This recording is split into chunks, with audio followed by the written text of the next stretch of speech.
Hello, আসসালামু আলাইকুম। ওয়ালাইকুম আসসালাম, আপনার প্রশ্ন। ভাই একটা প্রশ্ন করতাম চাই আপনারা। জি খৌকা।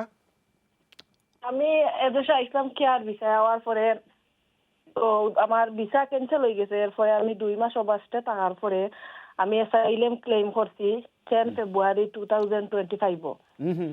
এরপরে জি। ফার্স্ট ইন্টারভিউ পরে আমরা খামর রাইট গেছে গিয়া আমার হাজবেন্ড আর আমার।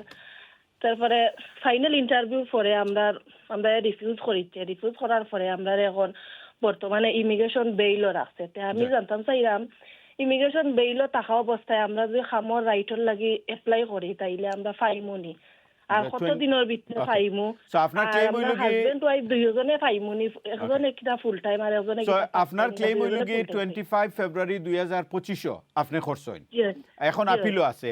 তান খামর রাইটটা পাইবা নি তাই যদি এখন খামর রাইট 25 না, 10 ফেব্রুয়ারি 2025। ওকে 10 ফেব্রুয়ারি। জি জি।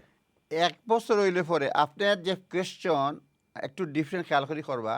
আপনার যেহেতু আপনি ইমিগ্রেশন বেইলও আছেন, আগের কাজের পারমিশন আপনার নাই। তাই এমনি ওভারস্টে 2 মাস বাদে আসাইলাম। 2 মাস বাদে।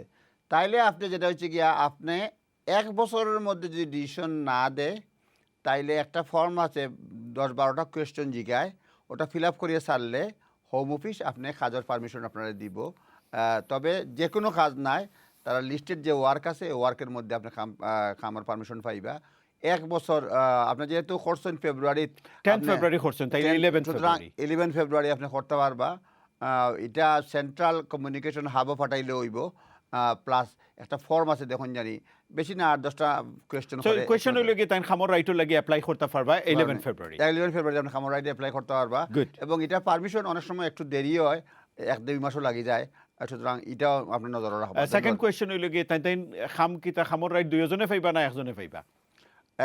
তাই যদি দেয় যদি দেয় আপনার দুইজনে পাইবা। দুইজনেই পাইবা। তবে অনেক সময় দেখা যায় অ্যাসাইলামের ক্ষেত্রে ডিপেন্ডেন্টের মানে অ্যাপিল রাইট দেয় না।